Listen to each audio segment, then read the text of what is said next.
Stel je voor, je wilt iets in het Nederlands zeggen. Je weet precies wat je bedoelt. Maar in je hoofd klinkt alles in je moedertaal. Hoe zorg je ervoor dat je nooit meer in je moedertaal denkt als je dat niet wilt? Hallo taalleerders! Onze podcast helpt jullie om eenvoudige gesprekken in het Nederlands te begrijpen. We praten langzaam, duidelijk en met korte zinnen. Precies, en vandaag hebben we een spannend onderwerp gekozen.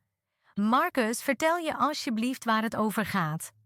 Vandaag praten we over hoe je leert direct in het Nederlands te denken. Veel mensen vertalen in hun hoofd. Dat maakt spreken langzaam en moeilijk. We willen manieren laten zien om die gewoonte te stoppen. Dat klinkt perfect, want ik denk vaak eerst nog in het Engels. Mijn tong wacht terwijl mijn brein naar woorden zoekt.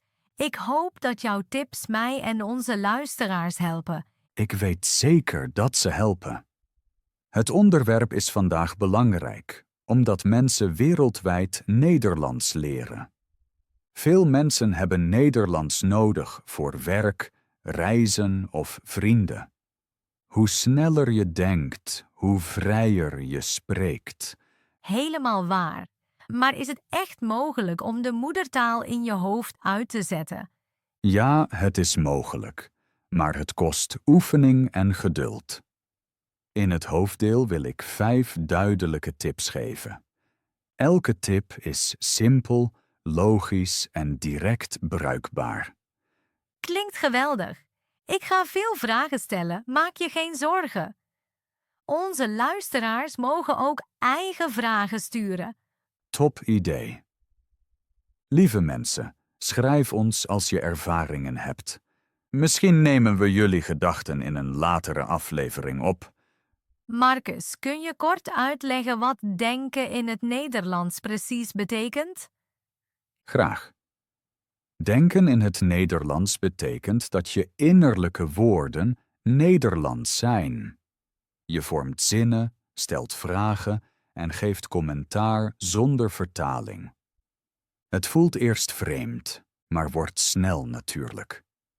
Oké, dat is duidelijk. Ik ben benieuwd naar jouw methode. Misschien verrassen sommige tips me.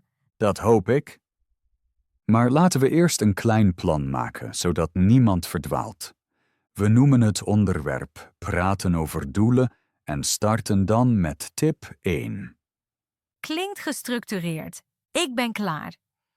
En ik denk dat onze beginners ook klaar zijn. Perfect. Laten we beginnen. In het volgende deel praten we over ons gezamenlijke doel. Tot zo. Ik pak snel een slok water, dan gaan we door. Goed idee. Gehydrateerd blijft het brein fit. Tot zo, lieve luisteraars. Zo, Lotte, ons eerste gezamenlijke doel vandaag is duidelijkheid. Alle luisteraars moeten begrijpen waarom denken in het Nederlands zo belangrijk is. Duidelijkheid klinkt goed. Ik merk vaak dat ik een idee heb, maar geen passende woorden vind. Juist dat stopt de stroom. Ons tweede doel is rust. Als je rustig blijft, kan je brein sneller nieuwe patronen maken. Ik ga proberen ontspannen te blijven. Heb je daarvoor een kleine tip? Ja, tip 1 komt zo, maar eerst maken we een helder beeld. Stel je voor, Nederlands is een knusse kamer. Je doet de deur open en laat je moedertaal buiten. Dat beeld vind ik mooi. Ik zie een stoel, boeken en een lamp. Perfect. We gaan nu samen die kamer in. En hier is tip 1. Gebruik korte zelfgesprekken. Zelfgesprekken? Ja. Praat zacht of in je hoofd over wat je nu doet. Bijvoorbeeld, ik open het raam, nu komt frisse lucht. Dat klinkt simpel. Precies, simpel is goed. Belangrijk is dat je niet inwendig vertaalt. Zeg niet eerst window en zoek dan het Nederlandse woord. Begrepen. Maar wat als ik het juiste woord mis? Omschrijf het dan. Zeg bijvoorbeeld dat glazen ding om door te kijken in plaats van raam. Zo blijf je in het Nederlands en vermijd je een stopbord in je hoofd. Dat is grappig, maar nuttig. Ik denk dat onze luisteraars dit direct kunnen proberen. Absoluut. Lieve mensen, probeer het nu met een voorwerp op je tafel. Beschrijf het zonder te vertalen. Ik zie mijn mok. Hij is blauw, groot en vol koffie. Perfect, precies zo. Tip 2 komt zo, maar eerst een korte noot over regelmaat. Regelmaat is altijd mijn probleem. Ik weet het. Plan 3 vaste momenten per dag voor mini-zelfgesprekken. Ochtend, middag en avond zijn klassiek. Zet een wekker tot het 1 gewoonte wordt. Ik hou van duidelijke plannen. Ik zet de wekker op mijn telefoon. Erg goed. Dan nu tip 2. Gebruik visuele briefjes. Briefjes? Ja, schrijf simpele Nederlandse woorden op kleine briefjes. Plak ze op voorwerpen in je huis. Elke keer dat je langsloopt, leest je brein het woord. Dat ken ik van kinderen die overal deur of stoel plakken. Precies, het werkt ook bij volwassenen. Je ziet het woord 100 keer en denkt uiteindelijk niet meer aan de vertaling. Ik vind dit idee leuk. Mijn keuken wordt dus snel een klein woordenboek. Heel mooi. Een tip daarbij: vervang de briefjes elke 2 weken. Zo blijft het brein nieuwsgierig. Klinkt logisch.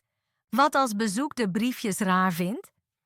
Dan leg je trots uit dat je Nederlands oefent. Misschien leren zij meteen mee. Haha, goed idee. We hebben dus zelfgesprekken en etiketten. Ik voel me al gemotiveerder. Dat hoor ik graag. Voor we tip 3 geven, wil ik een kleine oefening doen. Oh, leuk. Welke oefening? We beschrijven samen dit moment zonder Engels te denken. Ik begin, ik zit, ik praat, ik adem rustig. Ik luister, ik knik, ik hou mijn mok vast. Heel goed, dat was de oefening. Merk je, lieve luisteraars, hoe makkelijk het kan zijn? Ik merk het nu sterker dan eerder. Mooi. Over een paar minuten geven we tip 3, maar eerst ademen we even. Goed idee. Een diepe adem helpt altijd. Oké, diep inademen, uitademen. Zo, verder met meer praktische trucs. Ik ben klaar en onze luisteraars vast ook. Fantastisch. Blijf luisteren. Het volgende hulpmiddel gebruikt muziek en is leuk. Oh, dat klinkt spannend, Marcus. Ja, maar daarover zo meer. Korte pauze in het hoofd, geen Engels denken. Ik doe echt mijn best. Ik tel nu zacht in het Nederlands. 1, 2, 3. Perfect. Daarmee eindigt onze kleine doelsectie. In het volgende deel gaan we dieper in op de methode. Ik kijk er naar uit. Tot zo, lieve leermaatjes. Tot zo. Gebruik de pauze om een voorwerp te bekijken en het inwendig te beschrijven, helemaal in het Nederlands. Misschien beschrijf je je telefoon, je pen of je sleutel. Zo begint je Nederlandse denken. Welkom terug, Lotte, en welkom terug, lieve luisteraars. Hallo weer. Ik ben klaar voor tip 3. Super, tip 3 gebruikt muziek. Luister elke dag naar een Nederlands lied. Kies eenvoudige teksten, misschien kinderliedjes of langzame popmuziek. Waarom helpt muziek bij het denken? Muziek herhaalt woorden, ritmisch. Je brein slaat melodie en klank samen op. Zo onthoud je zinnen zonder bewust te leren. Klinkt logisch. Heb je een voorbeeld? Ja. Neem het lied Goedemorgen, mooie dag. Refrein. Ik sta op, ik lach hard. Zing hard mee. Je denkt dan niet aan vertaling, alleen aan klank. Ik begrijp het. Ik kan tijdens het koken zingen. Precies. En na een paar dagen verschijnen de regels ineens in je hoofd. Dan denk ik automatisch Nederlands. Klopt. Nog een truc. Lees de tekst 1 keer hardop. Let daarbij op uitspraak, niet op grammaticirca. Oké, dat kan ik meteen doen. Goed. Nu tip 4. Shadowing. Shadowing klinkt geheimzinnig. Het betekent nazeggen. Je hoort een korte audio en spreekt direct na. Je kopieert toon, ritme en klemtoon. Hoe lang moet de audio zijn? In het begin maar 10 seconden. Een korte zin is genoeg. Bijvoorbeeld, ik ga vandaag naar het park. Dus ik hoor de zin en zeg hem direct na. Ja, zonder pauze. Je gebruikt daarbij dezelfde toon. Ik ben bang fouten te maken. Fouten zijn toegestaan. Belangrijk is de stroom. Perfectie komt later. Goed, dat neem ik me voor. Een tip daarbij: neem jezelf op met je telefoon. Dan hoor je je stem en kun je kleine veranderingen maken. Klinkt nuttig, al vind ik mijn stem raar. Dat vindt iedereen eerst, daarna wordt het normaal. Hoe vaak moet ik shadowing oefenen? 3 keer per week, 5 minuten per sessie. Kort en gefocust. Oké, dat is haalbaar. Dan gaan we naar tip 5. Denkdagboek. Een dagboek schrijf je toch op, of niet? Ja, maar hier schrijven we alleen steekwoorden.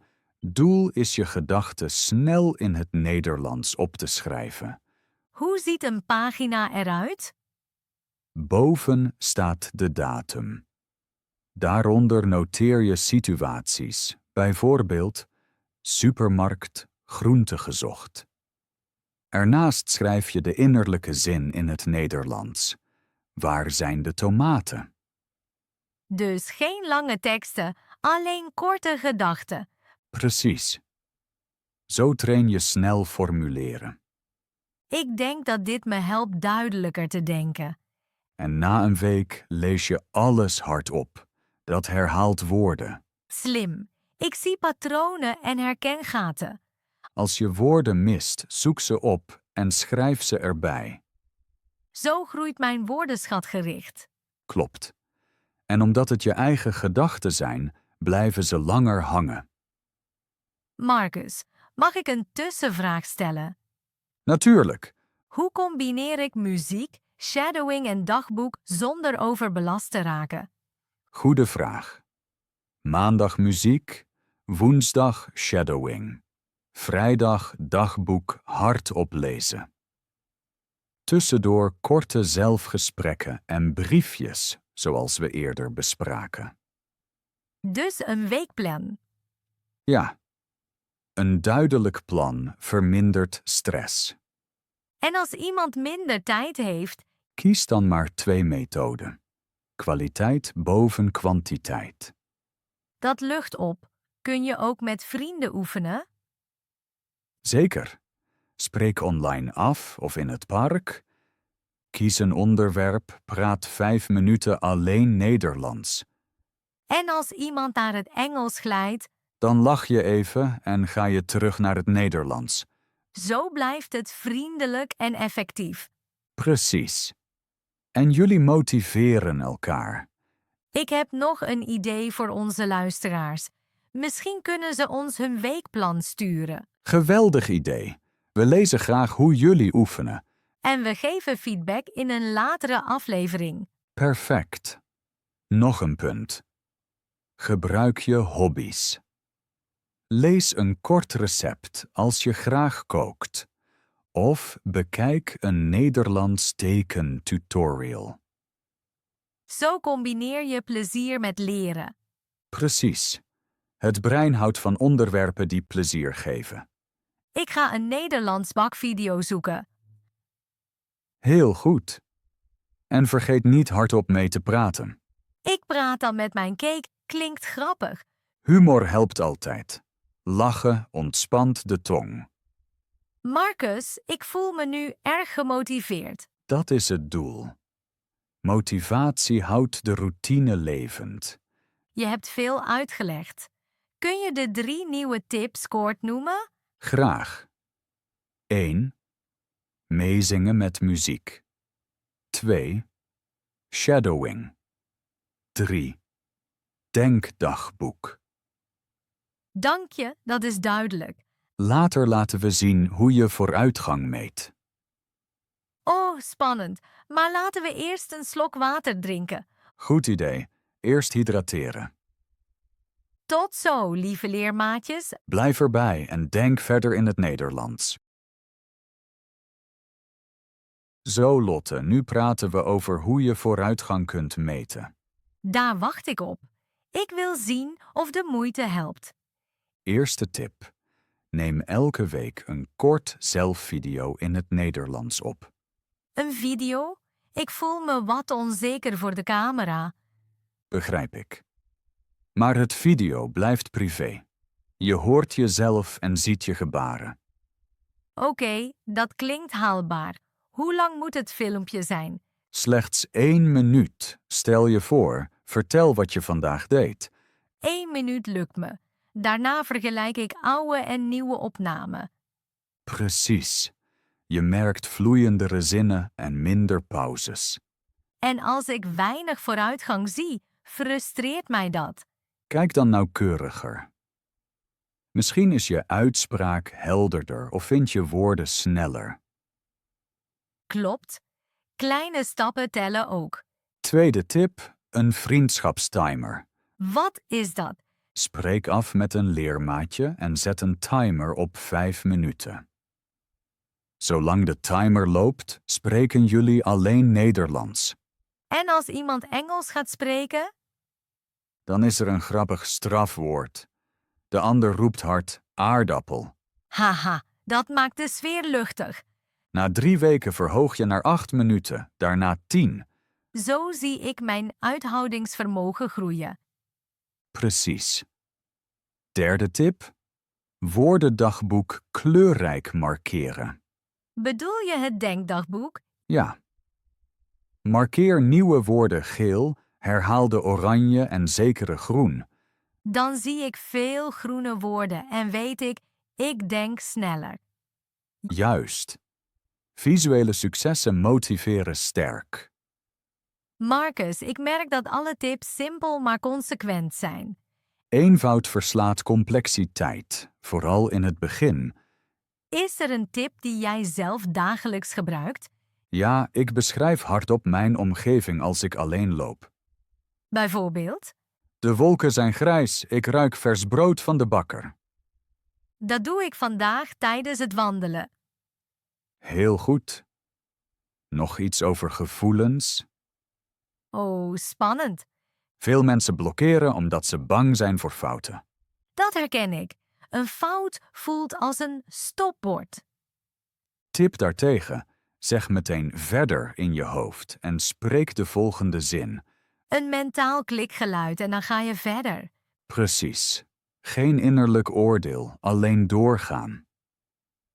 Dat doet me denken aan fietsen. Je valt, staat op, fiets door. Mooi beeld.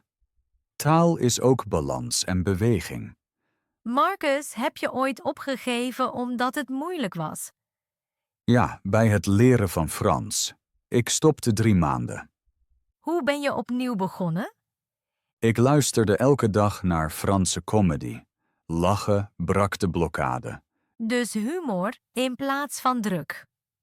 Precies. Voor Nederlands leerders geldt hetzelfde. Zoek grappige bronnen.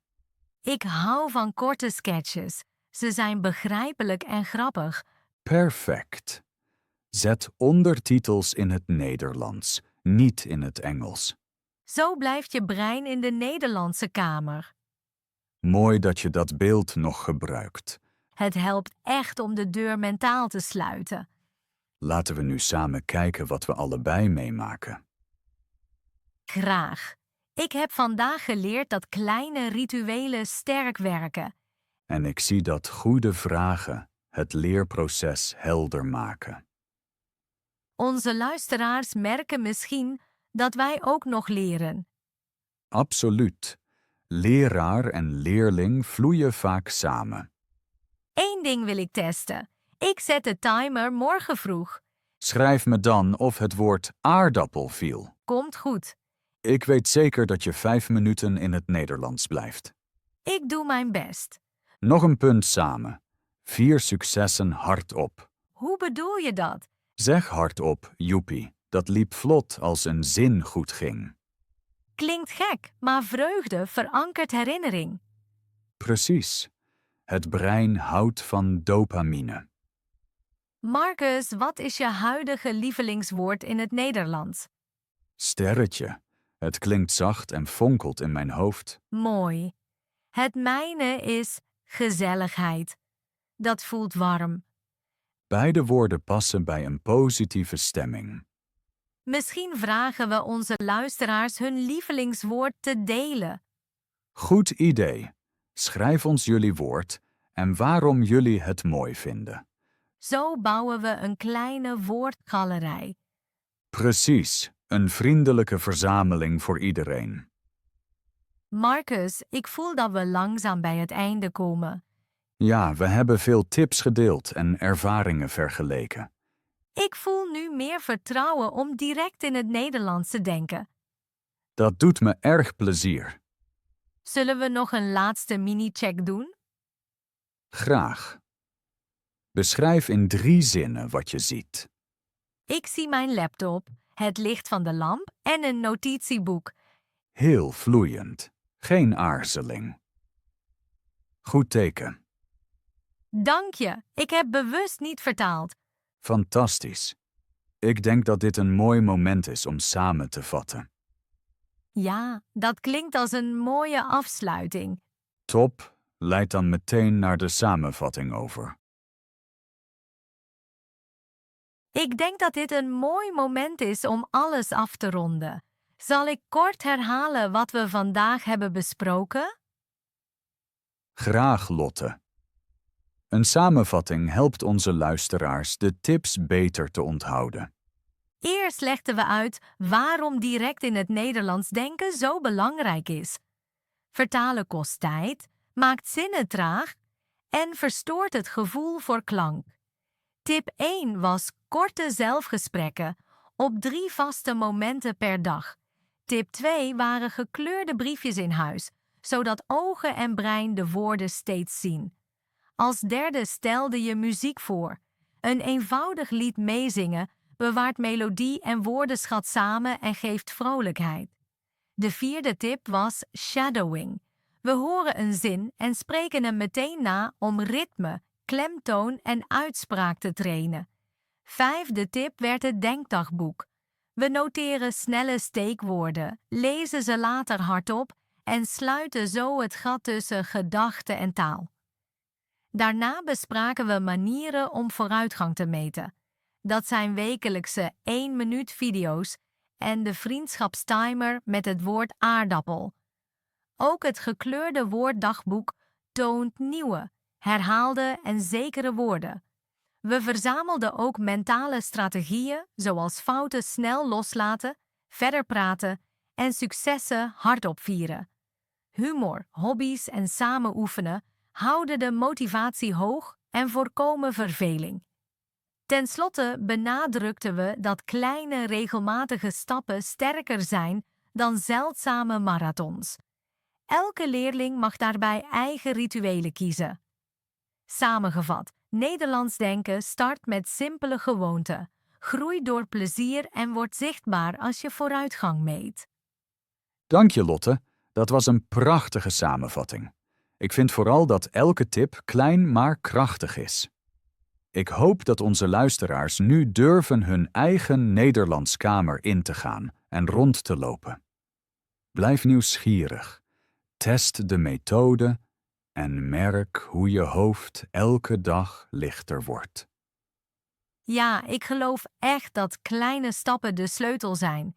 Ik ga straks na de opname briefjes in mijn keuken plakken en onder de douche zingen. Lieve luisteraars, als jullie dat ook doen, schrijf ons welke tip jullie het leukst vinden en waarom. We lezen ieder bericht met plezier. Precies, we willen jullie verhalen horen. Misschien heb je al een eigen ritueel om te delen. Of je hebt een grappige aardappel-anekdote uit het timerspel. Schrijf kort, lang, serieus of grappig als het maar Nederlands is. Wil je, neem jezelf op bij zingen of shadowing en vertel hoe je je voelt. Jullie voorbeelden inspireren andere leerders. Voor we afscheid nemen, wil ik iedereen bedanken die vandaag luisterde. Jullie gaven tijd, energie en goede stemming. En dat laat echte liefde voor taal zien. Vergelijk jezelf niet te veel met anderen, maar vier elke eigen vooruitgang, hoe klein ook. We zijn trots op jullie en horen jullie graag terug in de volgende aflevering. Dan zeggen we voor vandaag tot horens. Blijf volhouden, blijf geduldig en heb plezier in het proces. Hoe vaker je denkt, ik probeer dit nu in het Nederlands, hoe natuurlijker het wordt. Dank jullie hartelijk voor het luisteren en we hopen jullie bij een volgende aflevering weer te zien. Tot snel en veel succes met denken zonder vertalen. En vergeet niet jezelf kleine beloningen te geven. Misschien een kop warme chocolademelk na elke oefening. Of een wandeling wanneer je 5 minuten vloeiend hebt gesproken. Dergelijke gebaren vertellen je brein. Nederlands betekent plezier. Zo blijf je langdurig gemotiveerd en bereik je je doelen sneller dan met droge grammaticirca.